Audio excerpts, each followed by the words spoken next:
To Morocco now, which is still recovering from Friday's earthquake. There were moments of panic on Wednesday after an aftershock hit a village close to the epicenter of last week's quake. More than 2,900 people are reportedly dead and at least 5,330 injured. That's according to the latest official figures.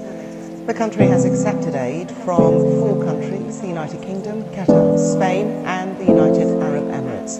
But resources from several other countries and the United Nations remain on standby.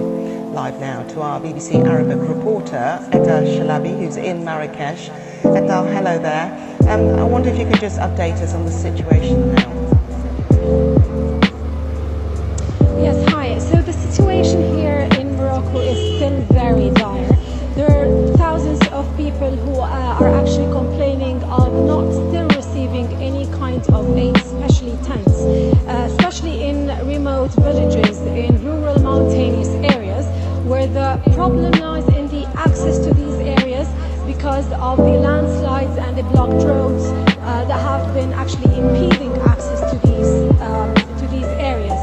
So there is a sense of frustration that people aren't getting enough aid, where there are lots of people who aren't getting any aid at all, especially tents. With winter approaching, there are concerns that people aren't receiving enough aid, and there are lots of people who are actually relying on small groups of Moroccans who are actually trying to send aid through animals actually to kind of reach them there, because there are actually areas that are very, very hard to reach unless you reach them by actually animals or by only walking. That's due to the blocked roads. However, the government is stating that there are actually efforts to reopen the blocked roads recently and hoping for aid to be delivered soon to the most needed. And as is the case often when an earthquake strikes, there are aftershocks. What sort of impact is that having on the ground?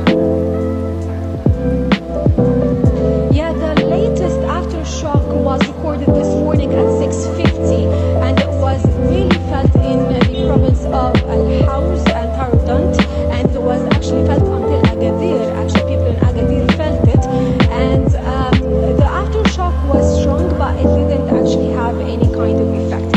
While aftershocks, according to senior officials whom I've spoken with, will last for some weeks or actually could last for up to a couple of months. The officials are saying that there have been 10 felt aftershocks and hundreds of unfelt aftershocks, and that they may last for the next couple of months. So the problem with aftershocks actually in mountainous rural areas are 2 things. The first thing is that the very weak buildings that are actually affected already by the earthquake would easily crumble very, very easily and quickly, and also the aftershocks could lead to more of blocked roads and landslides leading to more blocked roads. So the problem really in aftershocks is more of blocked roads because of the landslides that would actually happen, and the easily crumbling of the most fragile buildings in these areas.